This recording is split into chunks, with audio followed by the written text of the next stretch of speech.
ಚಿಕ್ಕವರು ದೊಡ್ಡವರು ಎಲ್ಲರೂ ಕೂಡ ತುಂಬ ಇಷ್ಟಪಟ್ಟು ಹಾಗೆ ಮತ್ತೆ ಮತ್ತೆ ಬೇಕೆಂದು ಮಾಡಿಸ್ಕೊಂಡು ತಿನ್ನುವಂಥ ಈ ಸ್ವೀಟ್ನ ನೀವು ಮಾಡಬೇಕಾ? ಬನ್ನಿ ಹೇಗೆ ಮಾಡೋದು ನೋಡೋಣ. ಮೊದಲಿಗೆ ನಾನಿಲ್ಲಿ 2 ಕ್ಯಾರೆಟ್ನ ತಗೊಂಡು ತೊಳೆದು ಮೇಲ್ಭಾಗನ ಸ್ವಲ್ಪ ಹೊರದಿಟ್ಕೊಂಡು ನಂತರ ಇದನ್ನು ತುರಿದಿಟ್ಕೊಂಡಿದ್ದೀನಿ. ಈ ತುರಿದಿರೋ ಕ್ಯಾರೆಟ್ನ ನಾನು ಒಂದು ಮಿಕ್ಸರ್ ಜಾರಿಗೆ ಹಾಕ್ಕೊಂಡು ಸ್ವಲ್ಪ ಹಾಲನ್ನು ಸೇರಿಸಿ ಗ್ರೈಂಡ್ ಮಾಡ್ಕೊತಿದ್ದೀನಿ. ನಂತರ ನಾನಿಲ್ಲಿ ಒಂದು ಫ್ರೈಯಿಂಗ್ ಪ್ಯಾನನ್ನು ಇಟ್ಕೊಂಡು ಅದು ಬಿಸಿ ಆದಮೇಲೆ ನಾನು ಇದಕ್ಕೆ 1 ಟೇಬಲ್ ಸ್ಪೂನ್ನಷ್ಟು ತುಪ್ಪ ಹಾಕೋತಿದ್ದೀನಿ. ತುಪ್ಪ ಬಿಸಿ ಆದಮೇಲೆ ನಾನು ಗ್ರೈಂಡ್ ಮಾಡಿ ಇಟ್ಕೊಂಡಿರುವಂಥ ಕ್ಯಾರೆಟ್ ಮಿಶ್ರಣವನ್ನು ಇದ್ರೊಳಗೆ ಹಾಕ್ಕೊಂಡು ಹಸಿ ವಾಸನೆ ಹೋಗೋವರೆಗೂ ಇದನ್ನು ನಾವು ಫ್ರೈ ಮಾಡ್ಕೋಬೇಕು.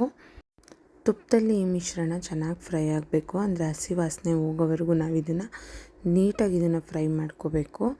ನೀವಿಲ್ಲಿ ಹಾಲು ಬೇಡ ಅಂದರೆ ಹಾಗೆ ಕೂಡ ಇದನ್ನು ಗ್ರೈಂಡ್ ಮಾಡಿಕೊಂಡು ಆಮೇಲೆ ಇದನ್ನು ಫ್ರೈ ಮಾಡ್ತಾ ಹಾಲು ಹಾಕ್ಕೋಬೇಕಾಗುತ್ತೆ ಸ್ವಲ್ಪ.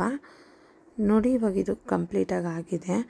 ಈಗ ಇದಾದಮೇಲೆ ನಾನಿಲ್ಲಿ ಇದಕ್ಕೆ ರುಚಿಗೆ ಎಷ್ಟು ಬೇಕು ಅಂದರೆ, ನೀವು ಸ್ವೀಟ್ ತುಂಬ ಇಷ್ಟಪಡೋರು ಸಕ್ಕರೆ ಜಾಸ್ತಿ ಹಾಕ್ಕೋಬೋದು, ಕಮ್ಮಿ ಇಷ್ಟಪಡೋರು ಕಮ್ಮಿ ಕೂಡ ಹಾಕ್ಕೋಬೋದು. ನಾನಿಲ್ಲಿ 2 ಕ್ಯಾರೆಟ್ಗೆ 1 ಕಪ್ ಆಗೋಷ್ಟು ಸಕ್ಕರೆನ ಹಾಕ್ಕೊಂಡು ಇದನ್ನು ಫ್ರೈ ಮಾಡ್ಕೊತಿದ್ದೀನಿ. ಸಕ್ಕರೆ ಎಲ್ಲ ನೀಟಾಗಿ ಕರಗಿ ಇದು ಸ್ವಲ್ಪ ತೆಳುವಾಗುತ್ತೆ. ಆಮೇಲೆ ಇದು ಬೇಯ್ತಾ ಗಟ್ಟಿ ಅದಕ್ಕೆ ಬರುತ್ತೆ. ಅಲ್ಲಿವರೆಗೂ ನಾವು ಇದನ್ನು ಫ್ರೈ ಮಾಡ್ಕೋಬೇಕು. ಈಗ ಇದು ನೋಡಿ, ಇದು ಕಂಪ್ಲೀಟಾಗಿ ಆಗಿದೆ. ನಂತರ ನಾನು ಇದಕ್ಕೆ 1/4 ಕಪ್ಪಷ್ಟು ರವೆನ ಹಾಕೋತಿದ್ದೀನಿ. ನೀವಿಲ್ಲಿ ಚಿರೋಟಿ ರವೆನಾದರೂ ಹಾಕೋಬೋದು, ಇಲ್ಲಾಂದರೆ ದಪ್ಪ ರವೆ ಕೂಡನಾದರೂ ಹಾಕೋಬೋದು.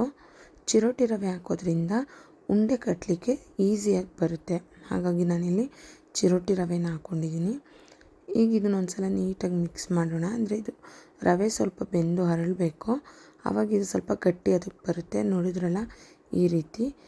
ಈಗ ಇದನ್ನು ಇನ್ನೊಂದು ಸಲ ಚೆನ್ನಾಗಿ ಮಿಕ್ಸ್ ಮಾಡಿ ಒಂದು 5 ನಿಮಿಷ ನಾವು ಇದನ್ನು ಮುಚ್ಚಿಟ್ಬಿಡೋಣ. ಅಂದರೆ ಹಾಲು ಕಾಯಿಸೋಷ್ಟರಲ್ಲಿ ಇದು ಕಂಪ್ಲೀಟಾಗಿ ಇದು ರೆಡಿ ಆಗುತ್ತೆ. ಈಗ ಇದ್ರ ಮೇಲೆ ಒಂದು ಪ್ಲೇಟ್ನ ಮುಚ್ಚಿ ಎತ್ತಿಡ್ತಿದ್ದೀನಿ. ಇವಾಗ ನಾನಿಲ್ಲಿ ಒಂದು ಪಾತ್ರೆಯಲ್ಲಿ ಹಾಲನ್ನ ಕಾಯಕ್ಕೆ ಇಟ್ಕೊತಿದ್ದೀನಿ.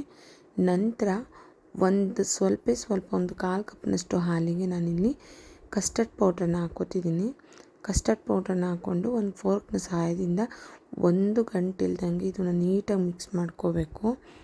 ನಾವು ಚೆನ್ನಾಗಿ ಮಿಕ್ಸ್ ಮಾಡಿಕೊಂಡ್ರೆ, ಯಾವುದೇ ರೀತಿ ಗಂಟಿಲ್ದಂಗೆ ನೀಟಾಗಿ ಮಿಕ್ಸ್ ಮಾಡಿಕೊಂಡ್ರೆ ಹಾಲಿಗೆ ಸೇರಿಸೋದಕ್ಕೆ ಚೆನ್ನಾಗಿರುತ್ತೆ. ಈ ಕಡೆ ಇಲ್ಲಿ ಹಾಲು ಚೆನ್ನಾಗಿ ಕುದೀತಿರುವಂಥ ಟೈಮಲ್ಲಿ ನಾವಿದನ್ನು ಆಗಲೇ ಕಸ್ಟರ್ಡ್ ಪೌಡ್ರನ್ನ ಮಿಕ್ಸ್ ಮಾಡ್ಕೊಂಡಿದ್ವಲ್ಲ ಅದನ್ನು ನಾವಿಲ್ಲಿ ಹಾಕಿ ಚೆನ್ನಾಗಿ ಒಂದು ಸಲ ಕುದಿಸ್ಕೋಬೇಕು.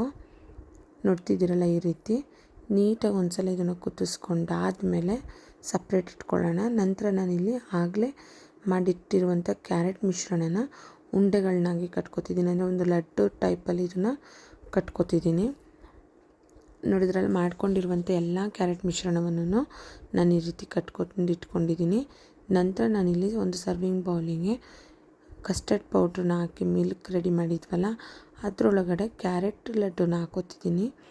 ನೋಡ್ತಿದ್ದೀರಲ್ಲ ಎಷ್ಟು ಈಸಿಯಾಗಿ ನಾವು ಕ್ಯಾರೆಟ್ ರಸಗುಲ್ಲನ ಹೇಗೆ ಮಾಡೋದು ಅಂತ.